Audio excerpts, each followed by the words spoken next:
Hello and welcome to this video on the Simplified Openings series.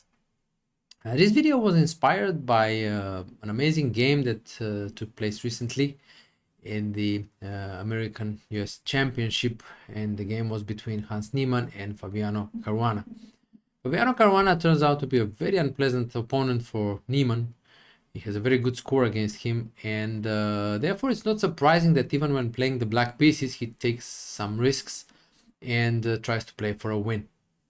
So the game we're going to take a look at, and actually the whole opening analysis was inspired by that game, is actually quite a, I would say, different way of taking up on the Italian game by white.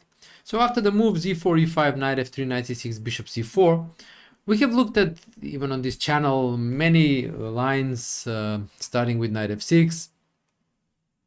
And there is also the Giuoco Piano with bishop c5, and it leads to this type of relatively slow maneuvering game where white is more or less the one who is controlling the tempo of the game.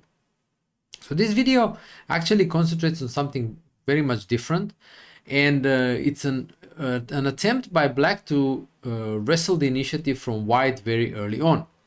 And this, I think, would be very attractive to a lot of players, I would say myself included, who do not really want to entangle in all these Italian maneuverings and move order subtleties and deep understanding of the positions, why some move is good in one position, why not in another, and so forth. So the first move here is already a characteristic one. It is the move d6. So you could also say that it's a developing move. It doesn't develop a piece, but it does open the diagonal for the light squared bishop. And the idea of the move is actually the control of these light squared bishops of the f5 square.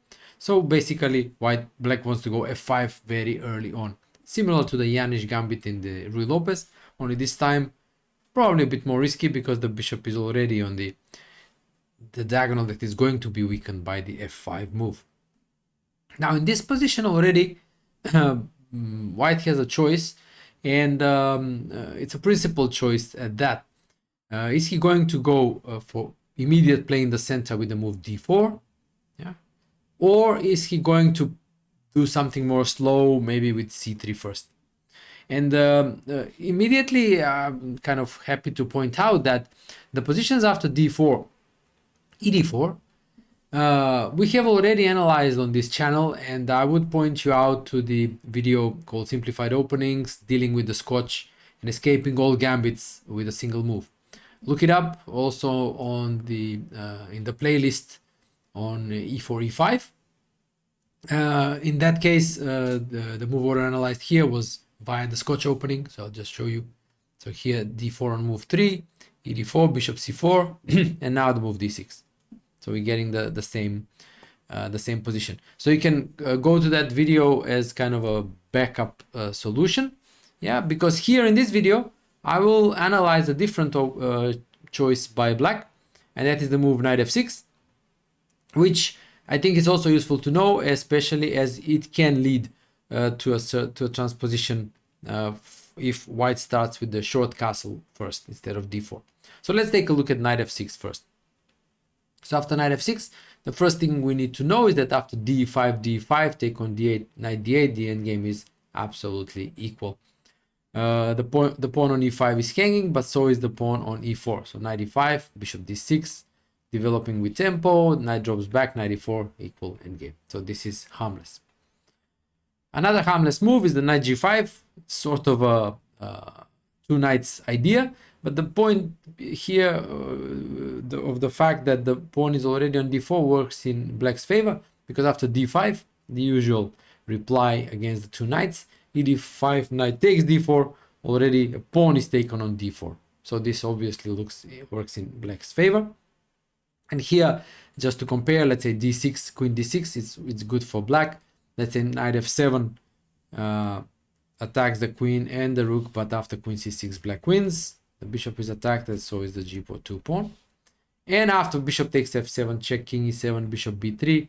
A very unpleasant move here for white would be queen a6. Yeah, stopping castling, threatening bishop g4, and quick development. Rook d8 may come afterwards, and so on. So black has an excellent position here. So that doesn't really work. The move d5 is obviously possible, but here I kind of think that this is already some sort of a moral victory for black, who, let's say, black started a game with the move d6 and the opening d6 with the attempt to obtain some complex positions. And d5 already lands us in some sort of a King's Indian positions after knight e7. Yeah, now the pawn on e4 is attacked, so let's say bishop d3 and g6. So we're already getting some sort of a King's Indian position with c4 and so forth, which probably is not what white was hoping for when playing the Italian move 3 and playing e4 on move 1. And black already got this complex position, which is, King's Indian, simple to play, cast, bishop g7, castles, move the knight from f6, push f5, and so on. If you don't play the King's Indian with black, okay, you can also go knight b8. Yeah, and let's say knight c3, bishop e7, castles, and then a4 c6. Yeah, undermining the center. Yeah, so a different type of complex position. Black wants to take, and then the idea is to get a pawn on d5 when black would get a majority on the king side. So these types of positions can actually resemble the Najdorf, for example. Yeah, and can again be very good, let's say, psychological change in black's favor, especially if black plays some of these openings. But even if black doesn't play those openings, these positions can be studied. They are not that difficult to master. So that's the move d5, and the final move to check is short castle, but now bishop g4. So already we are playing something different from the usual slow Italians. So the pawn on d4 is hanging. Now, well, white doesn't really have much of a choice if he wants to fight for some sort of an advantage, because taking on e5, it's pretty equal. D takes e5, knight takes e5. This is better than taking with the pawn, as it just eliminates a few of the pieces. If you can also take with the pawn, d takes e5, knight d2, bishop d6. Again, with complex play. This was played, for example, in the game So Yakuboev on the internet in 2024. But knight e5 is just fine. Bishop e2, then take on f3, take twice, and then bishop e7.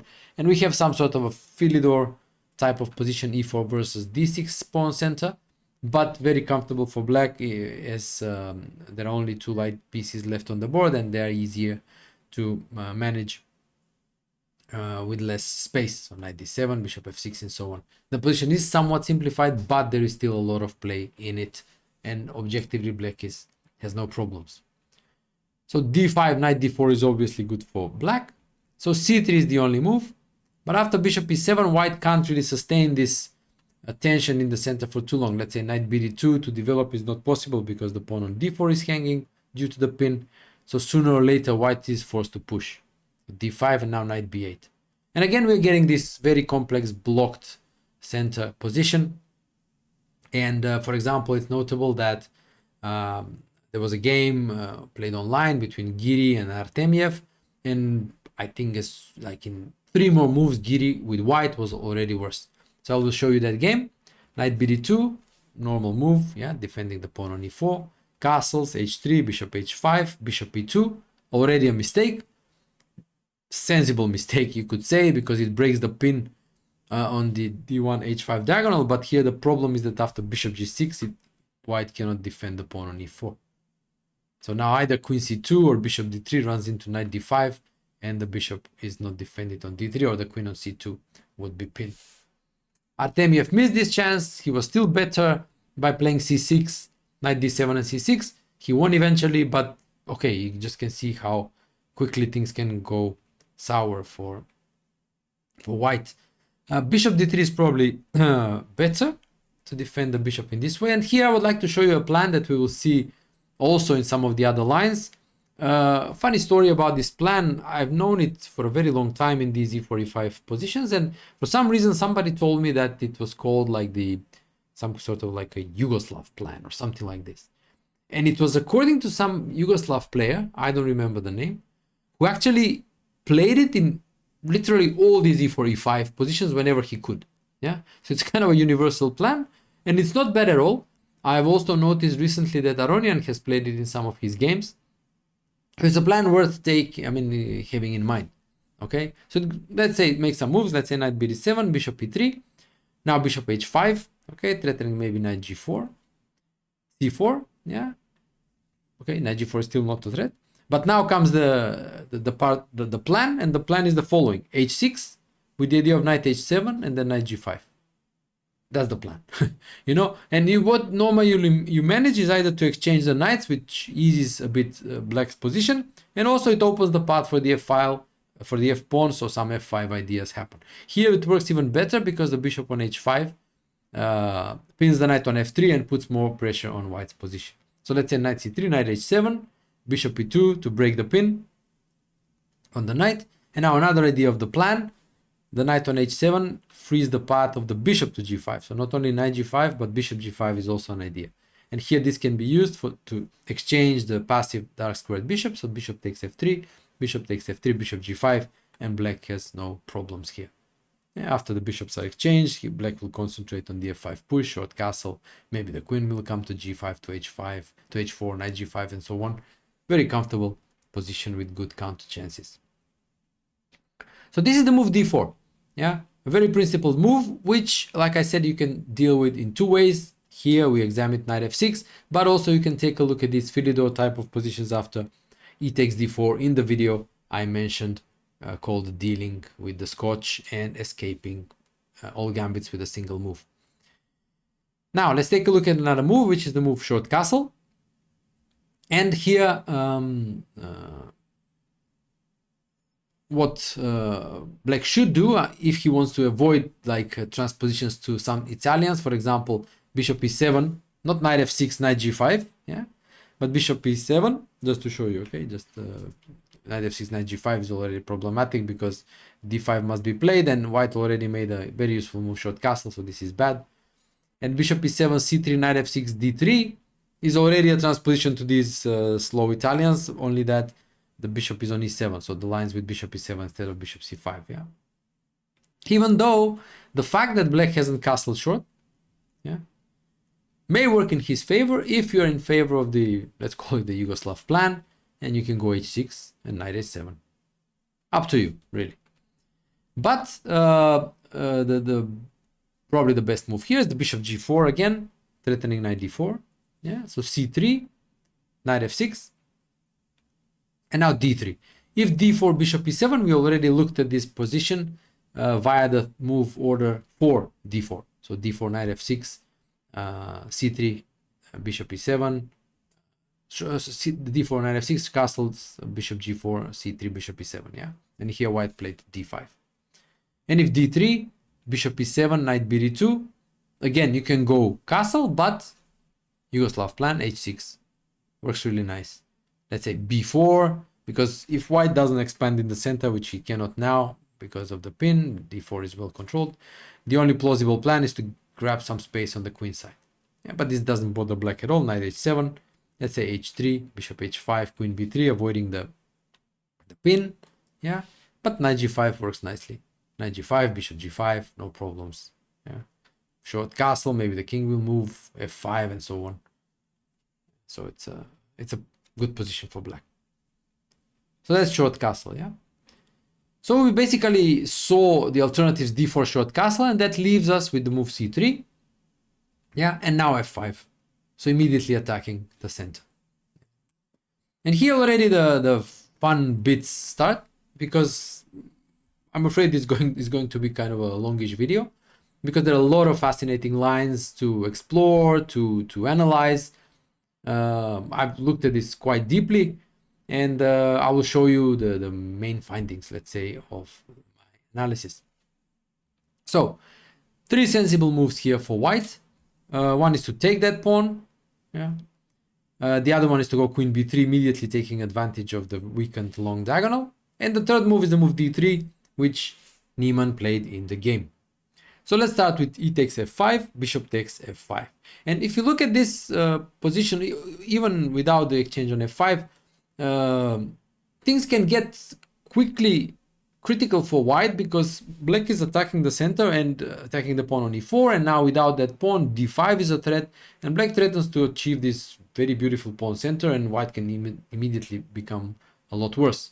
So it's a psychologically and also practically, it's a situation where white is in a hurry. So white must rush to do something concrete in order not to be run over in the center. So for example, d4 here would be bad. It looks like a sensible move, counter-attacking in the center, but after e4, white is actually much worse, because d5 is coming, and well, black has a fantastic center. And it doesn't work, d5 doesn't work, because after ef3, dc6, fg2, the rook is attacked. Yeah, rook g1, bc6, rook g2, and knight f6. It's clear that black is better king, and white's king is weak. Yeah, it can never go to the king side, and going to the queen side is a long way off, probably never gonna happen, and black is simply much better here. So after ef5, bishop f5, short castle should be played. And now there are two options for black. One is to go e4, the other one is to go d5. I think e4 is a bit simpler. Let's say I'll show you e4. Okay, attacking the knight, rook e1, d5, attacking the bishop, bishop b5, and queen f6. This is more in tune also with the main line, when the queen goes to f6 and allows for long castle. Yeah. So knight d4, knight g7, knight f5, and long castle is coming, and obviously black has a very good and active position. Yeah. So I think this is simpler, because the move d5 allows white to snap a pawn on e5 after bishop b5, pinning the knight and threatening knight e5, and after bishop d6 still take on c6 and knight take e5 because of the pin on the e file. Yeah, so if the bishop takes, rook e1. But the point is that black gets good compensation here. Bishop e5, rook e1, knight e7, rook takes e5, and short castle. And black gets some sort of a Marshall-like compensation. Add to that there are opposite colored bishops on the board, and it's clear that black is not risking much here. Let's say d4, knight g6, rook e1, queen h4. The pieces are coming quickly. There are threats like against the f2 pawn if the bishop moves. For example, bishop b1 is already a threat. But there is also a threat like bishop g4. The queen can drop back to h5. The knight can come to h4. Some threats to sacrifice on g2, or go bishop h3 and then force the gh, and then queen g6, queen g2 mate, and so forth and so on. It's clear that black has compensation. So this is the ef5 move, where black is really comfortable, and I mean, no problems there. Queen b3 is another move we need to check. Black again has two good moves. I think again the simpler one is to go knight f5 immediately, attacking the queen and the bishop. So queen a4 check, c6. There is already threat of b5, so bishop takes g8, rook takes g8. Yeah, and again black got the bishop pair, still active in the center. Yeah. And for example, in something like castle g5 can already start an attack with g5 f4 and so g4 f4 and so on. That knight on a5 can go back after let's say b5, can drop back to b7, queen f6, knight d8, knight e6, and so forth, or b4, knight c4 can happen and then drop back to b6. Now instead of castle, d3 is better, but after b5, queen c2, take on e4, take on e4, bishop e7, let's say castles, rook f8, and then king f7, king g8 with an artificial castling. Black again has a very good position. We have the bathtub pawn structure in the center. The knight will come back via b7 or c4. Bishop g4 can harass the knight on f3. Again, very good position for black. So I think this is the simpler solution. After queen b3, knight f6 may look more natural, but it leads to more crazy stuff. Yeah, you can explore this on your own. I mean, I've looked at bishop f7, let's say, but it doesn't work so well. King e7, and then knight a5 is already a threat, even though white won't lose a piece, but because of queen a3 attacking that knight on a5, but black is still fine here. Knight g5 is more dangerous. And here again, you can have mess if you want. by taking on e4 with the pawn. I think taking on e4 with the knight is simpler.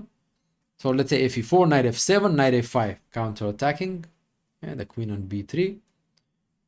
So check on a4, queen d7, avoiding the attack on the queen. Take on a5. So white is a piece up, but also the rook on h8 is hanging, but black is doing fine. b6.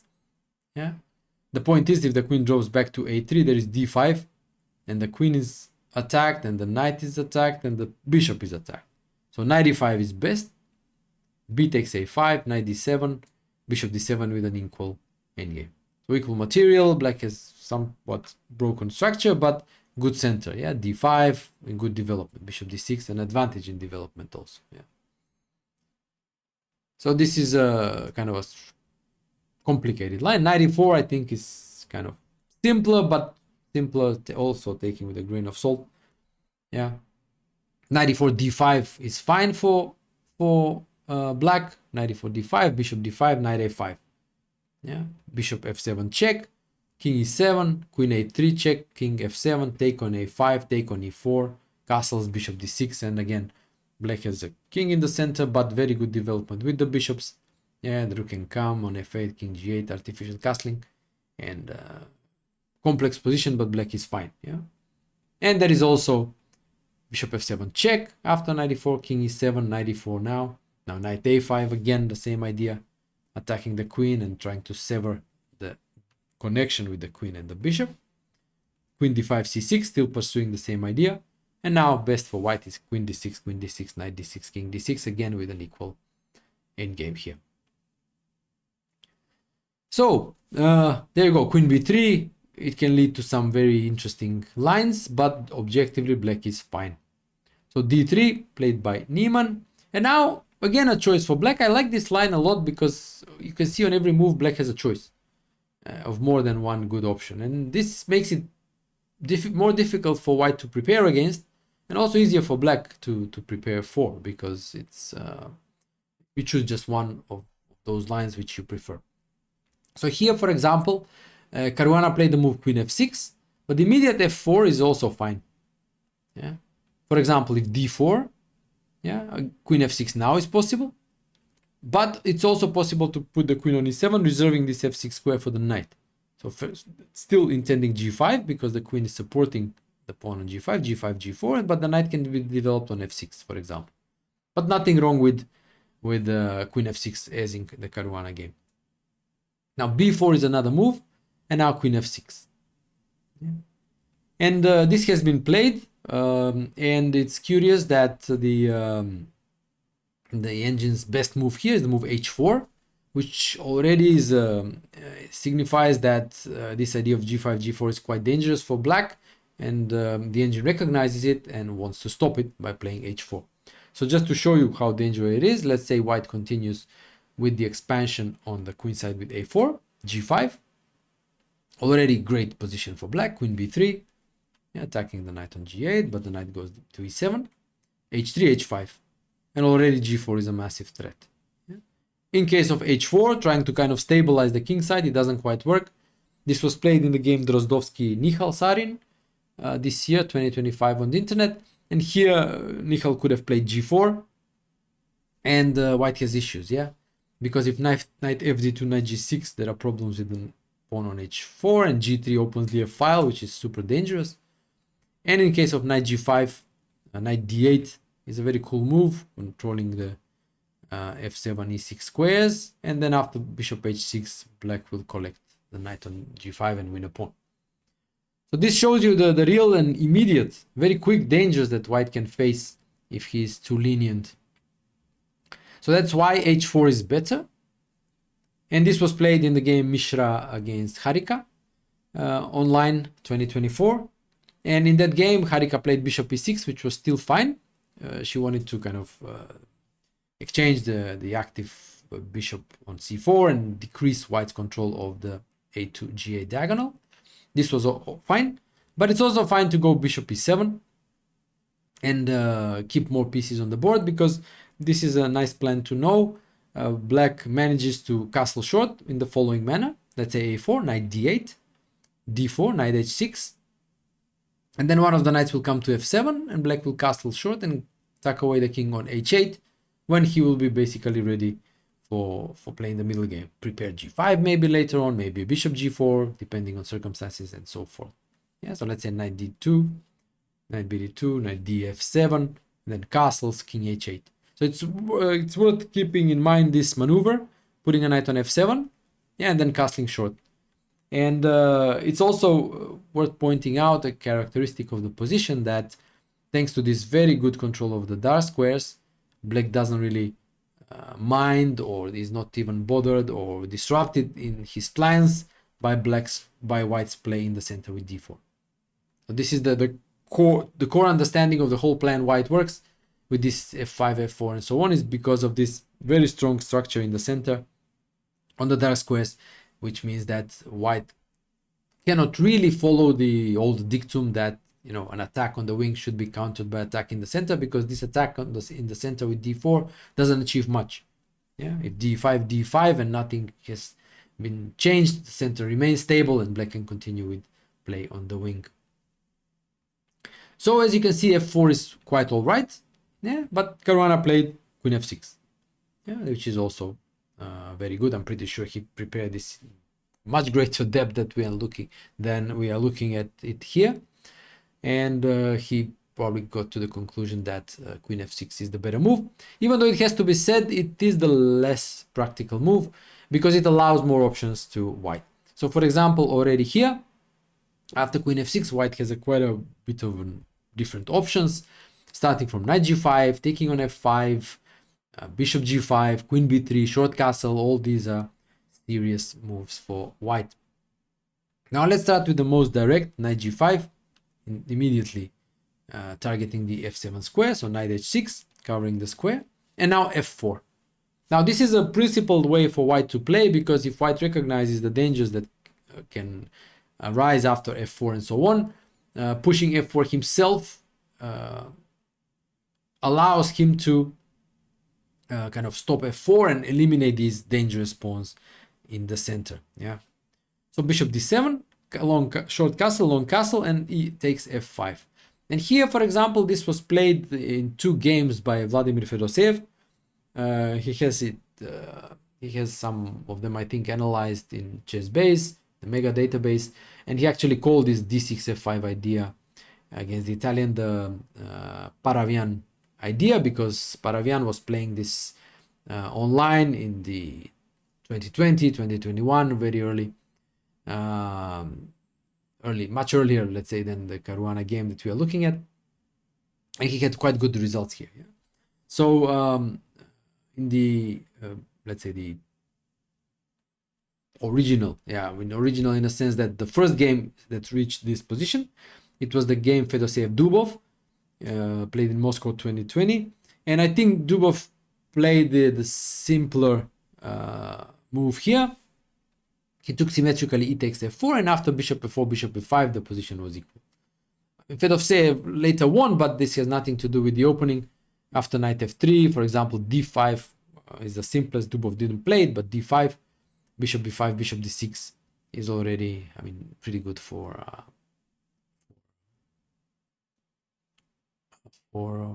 black. Yeah. Now actually I noticed that there is bishop g5, so maybe this was something that Dubov was worried about. Maybe let's check if we switch on the engine what it will show. Okay, it's not so good because queen g6, take on d8, knight d8, and gives kind of a serious advantage to black. Yeah. Again, threats on the Kingside with ideas like, let's say, bishop knight g4 and so forth. Yeah. Queen h5, h2 is hanging and so on. So again, you still get the dynamics. Yeah. And in the other game, which was played the next year, 2021, Paravian took with the knight f5, and now this can get really messy. After knight f7, d5, bishop d5, bishop c5, king h1, rook h8, get whole mess, which you should examine carefully if you want to play in this way. So that's knight g5. Yeah. E takes f5 is again possible. Yeah. Queen takes f5. It's black takes with the queen in order to allow for knight f6. So castles, knight f6. And here again, there is quite a bit of a analysis happening because white has two moves, rook e1 and d4, and it can get very messy in both lines. So I'll show you again some of my findings, simply because there are a lot and the lines go really deep and very complicated. So I'll just show you some main lines, let's say, to give you some sort of a guideline, and then if you're interested, you should take a look at these in more depth yourselves. So let's say rook e1. Now d5 is the main move, even though I think bishop d7 is more practical, with the idea of d4 and escaping from the e file to the queen side. Yeah, and if d5, knight e7, again quite complex here. Yeah, black is going to start attacking on the or rook g8, g5, g4, and so on, attacking on the king side, and white will try to do something on the queen side. But d5 is, well, let's say natural. Bishop b5, bishop d6, and it's again a pawn sacrifice. It's like a matter of taste how white should accept that pawn sacrifice. The more pedestrian ways to take on c6, take on e5, castles and d4. But here again, pair of bishops and good development. Semi-open f file gives black good play. Knight e5, knight e4 is one good move. Knight g4 is another good move.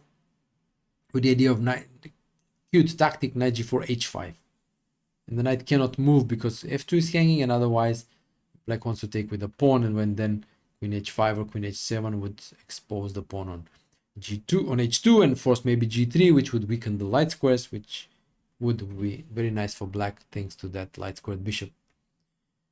So that's, let's say, one way to take the pawn on c6. I mean, you can continue the analysis after knight g4, obviously f4, take on e5, and so on.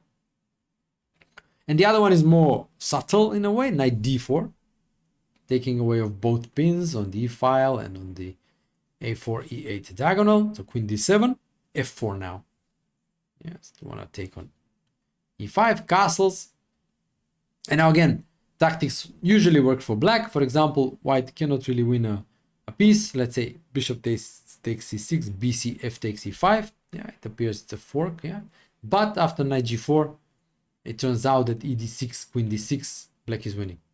Yeah, h2 is hanging, and if g3, knight f2, opening ideas like bishop g4, knight h3, rook f2, and so on, black wins. So after castles, white should take f takes e5, take the piece this way, let's say, take on e5, rook e5, and queen d6.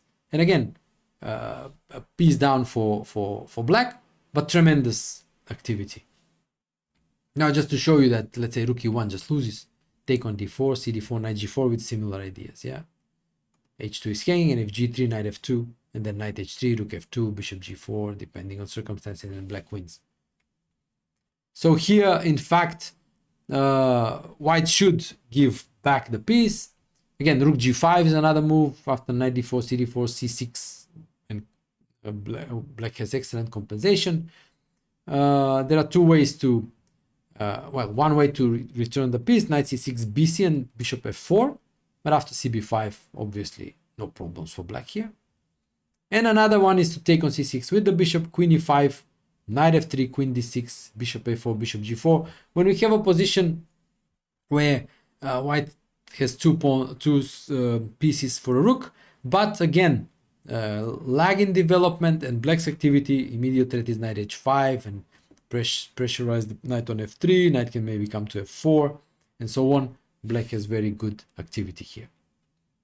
So you see, it's getting quite complex, but this is what we wanted. Yeah, we didn't want a slow Giuoco Piano. Another move is d4 immediately. Yeah, and the point is, if d5 now, d5 is unpleasant, so bishop e7 should be played. Yeah, rook e1. If d5, knight e5, it's no problem. d5, knight d8 is not a problem either. So rook e1. Yeah, and now e4. Yeah. Knight h4.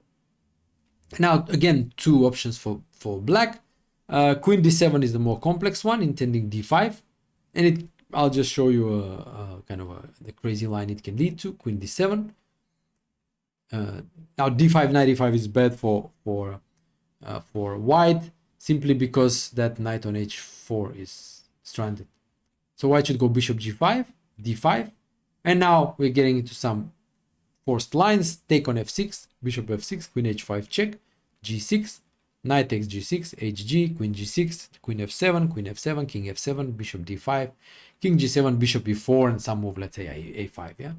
So 4 pawns for a piece. Should be a draw, but I think this is kind of easier a bit to play with white. Yeah, simply the pawns are just, you just push them. It's a clear plan. That's why I think after knight h4, it's easier to go queen g4. Exchange queens, bishop g4, and the endgame is pretty equal. Yeah, white should still be a bit wary about that knight, so bishop g5, long castle, take on f6, take on f6, rook e4, winning a pawn. Yeah, and trying to defend the knight along the 4th rank. But after bishop h5, the knight is still kind of problematic, and it probably will go back to f3 at some point. The bishop f3, gf3, white may remain a pawn up, but that extra pawn on the king side will never make a passed pawn, and the position is equal. Yeah, let's continue. Let's say bishop e6, king b8, g3, intending to kind of avoid the doubling of the pawns by knight g2.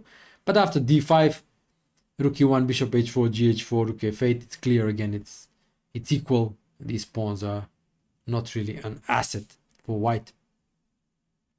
So that's the move. Let's go back. The move ef5. Yeah. Knight bd to f4 is fine. Let's say bishop g5, queen g6 also is fine. But queen b3 should also be checked, even though it's also fine for black. Knight g7. Bishop g5, queen g6, knight bd2, a6, with ideas like b5 and knight f5. Again, it's fine for black. Yeah. So a lot of lines, as you can see, I just mentioned these. Bishop g5, like queen b3, they can be and should be checked in more detail. But like I said, it's goes pretty deep. So let's check the move Hans played, short castle. Yeah. And now Caruana plays f4. And we are getting the type of positions we are looking for in this line. Close center, or at least stable center, and possibility to just launch pawn storm against the king. And it's funny that even such a great, very strong player like Nieman basically lost this without a fight, because he was just run over on the king side. And I'm pretty sure he understood the dangers, but still he couldn't find a way to deal with this danger of a pawn storm and king side attack in a classical game at the US Championship. So this only shows you the practical value that black's idea has. You get this wedge pawns on e4, e5, f4, start attacking, and even strong players under pressure of this attack cannot find the way if they have not prepared this in advance.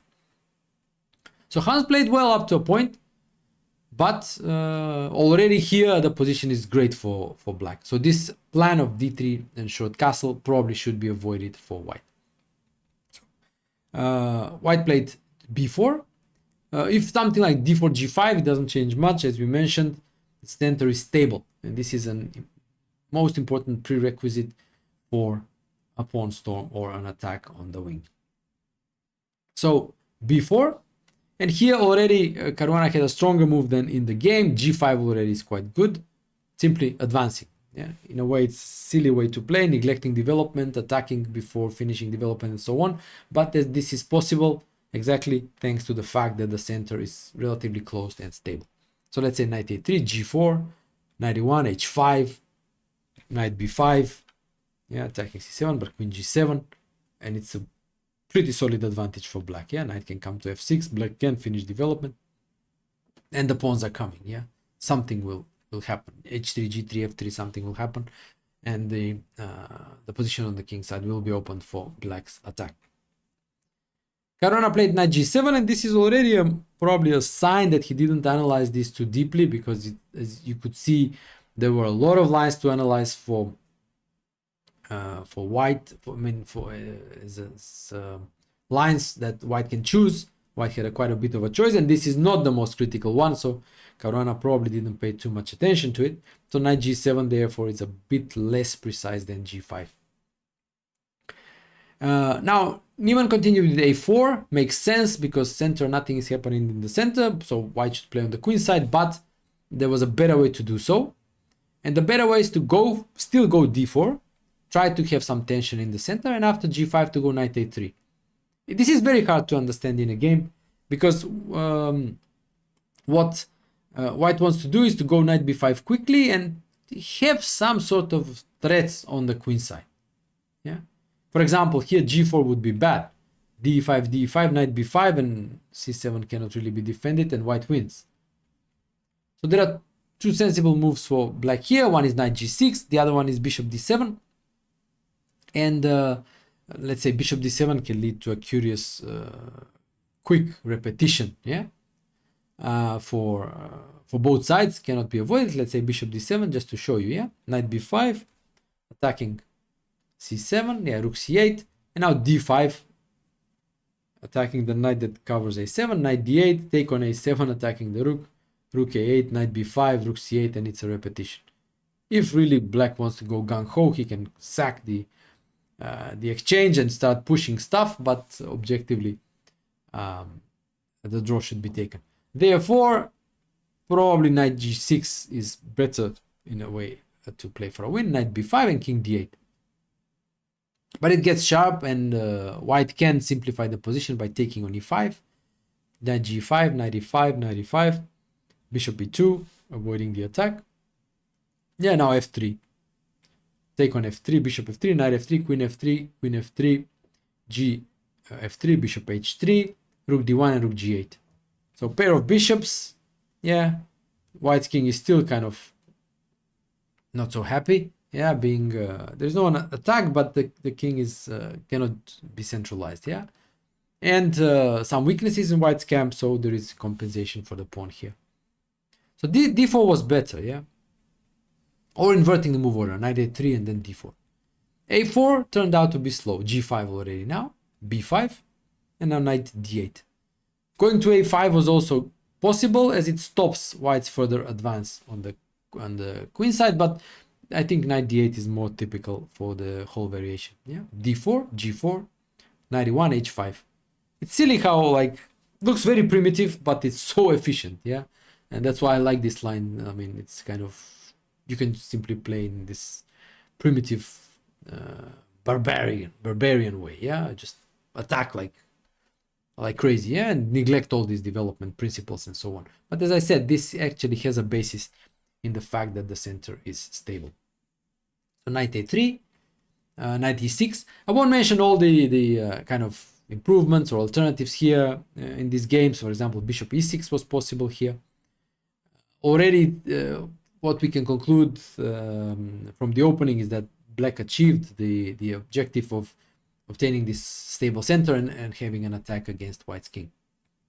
We'll just see the game, the remainder of game, and show you that like how hard it was even for a very strong grandmaster to deal with these problems over the board, and how basically he lost in 20 odd moves getting mated.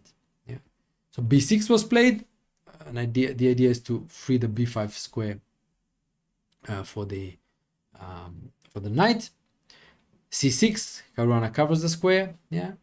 Bishop a2, maybe intending knight c4. Yeah. Knight g5. Caruana could have stopped like all play on the queen side with a5, but he probably didn't think that was necessary. So knight g5, getting the pieces closer. And here, probably the decisive mistake by white.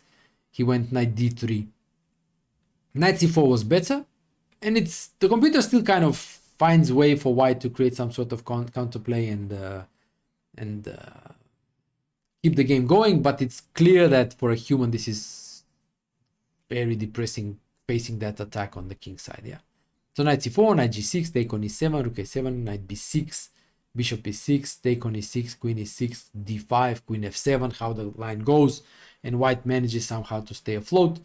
But okay, this is a bit too much. Yeah. In the game, knight d3 was played, but knight g6, black managed to kind of transfer both knights to the king side, and it's very hard already. Yeah, so knight c4. Now bishop e6. Just stopping everything with a5 or a6 was preferable according to the engine, but this was good enough. Bishop e6, because it's in a way more human.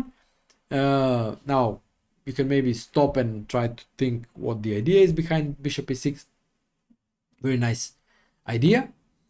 And the idea actually, okay, you can stop the video to think if you want, but I'll just say it now. The idea is to actually get this rook involved in the attack by this very nice maneuver: rook d8, rook d7, and rook h7. Yeah, and then h4, g3, opening the h file. Obviously, black will just either take there first or just shut the queen side. So bishop a3. White is trying to create some counterplay against the d6 pawn, but bishop c4 eliminates the danger. Bishop c4 and f3.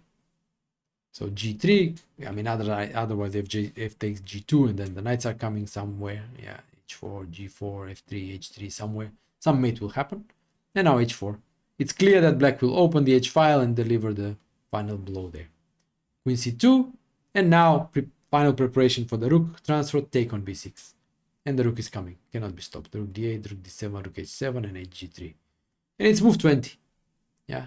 So I think this is a kind of a what better advertisement for the line, yeah? When you can see such a high level game, especially a theoretically so well prepared player like Nieman being lost with white in 20 moves.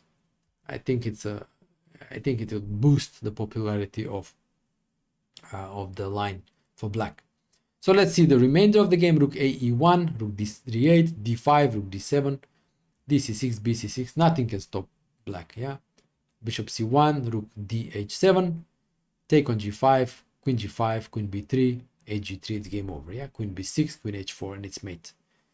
After queen b8, king e7, Niemann resigned because he can only give 2 more checks. Take on c7, king f6, queen d8, bishop e7, and checks finish, and mate will come.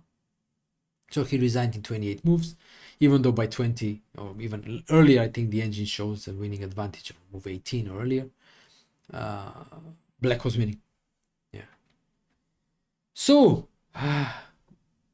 longish video, as I mentioned at the start, but I think quite a good one. Really good option, I think, for black against the Italians, especially if you're getting tired of this maneuvering stuff, bishop c5, knight f6, d6, so on and so forth. And I think a practical also line, because it's not so hard to learn. Yes, there are some complex lines, but still